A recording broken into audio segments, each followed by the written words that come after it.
What kind of stuff are you expecting here? It's the highlight of my weekend. That's pretty sad, but okay. Can you say Elon Musk in a slightly less British understatement sort of way? Because most people won't get that. When you cover Elon Musk and his companies as a journalist, there is very little sleep involved. Anything can happen. That is a genuine, sincere statement. We know he tweeted about Dogefather. You're exactly right, Guy, that if you read all of the serious crypto pundits, market participants, analysts, the idea is that he brings this to a broad audience, a mainstream American audience, which could do something for the stock. As somebody covering Tesla as a beat reporter, the last time that Elon Musk did something similar, the Joe Rogan podcast, 2018 in September, the following day, Tesla stock closed down 6%. Is that the one where he smoked pot? We have to pay attention. That is exactly it, when he smoked a marijuana product, Alex. Yeah, that's what I thought. Well, and to be totally candid, like every Saturday morning, it's a routine to like watch the cold open, watch the news segment, and you got to watch the highlights from the New York Times. I'm just wondering like how much we're front running here. Like, I mean, Dogecoin has a huge move. What's that? Was that Saturday morning or Sunday morning? Sunday morning. I watched the highlights from Saturday because you said okay. I just thought you said Saturday morning. I just want to make sure that you're getting your times right as well, your days of the week right as well. I just can't stay up that late anymore. I think that's the problem. But I wonder how much is already in it, Ed.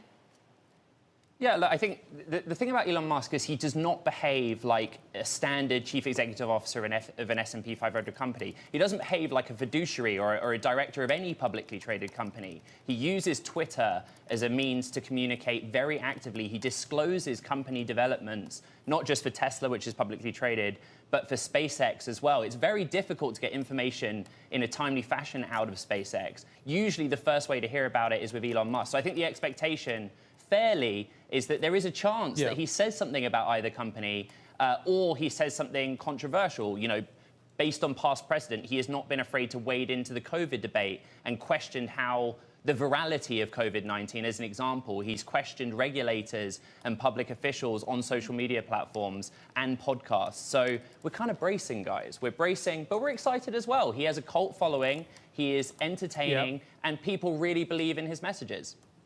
Just to Alex's point, though, there was a Doge Day, and everybody got very excited about that, and that turned out to be something of a non-event. So the speculation going into this, I appreciate, and he's making it very clear that this is going to be a live event. Do we know, Ed, what his financial involvement in this is? Because I was reading somewhere earlier on, which really kind of caught my eye. 9 wallets contain 40% of all Dogecoin. I'm wondering whether Elon Musk has got one of those wallets.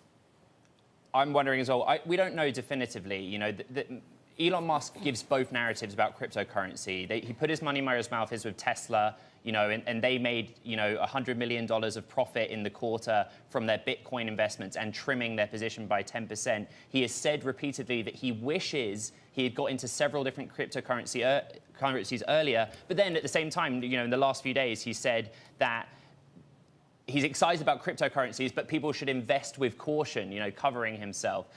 You know, he does not have an effective comms team. We don't know if SNL reached out to him. We don't know if he reached out to SNL. Well, I would have to say, we don't know if he actually is going to do this. To that point, I mean, I'd have a really hard time thinking that, like, his communications team was like, this is a great idea. Like, we have to watch what you say on Twitter, but you should definitely go unscripted or lightly scripted into SNL. I mean, if his tweets are so heavily scrutinized now from the SEC, I mean, what's going to happen when you unleash it? That's insane.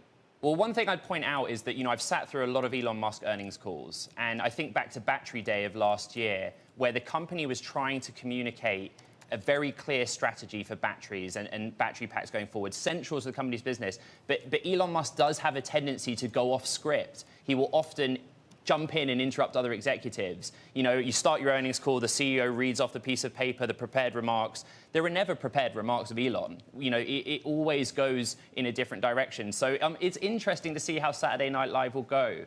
But, you know, he is savvy. You know, Tesla does not spend any money, a negligible amount of money on advertising. He uses his own gravitas, his own following to really promote the brand. And one would assume that going on Saturday Night Live, apart from his fun-loving spirit, that this is part of that as well, to promote him, to promote his companies and the different things that he believes in. I just have one wish, and that is that he is funny. Let's hope that. I don't know. That promo did not look funny. Alex is in low expectations from Alex Steele in terms of his capacity to make her laugh. They're so funny. Like that, maybe they can help, like on the edges. Like, Yeah. just put Kate McKinnon next to him and just have her talk, and then I think we'll be okay. Sunday morning. Or we might find a new star. We might find a new star in the world of television. You just never know. That's what we need. We need another white man on it. Yeah, you've got the time the time advantage on your side. You'll be able to stay up and watch and see what actually turns. Alex is going to have to tune in later. I will. Maybe I'll get it earlier as well.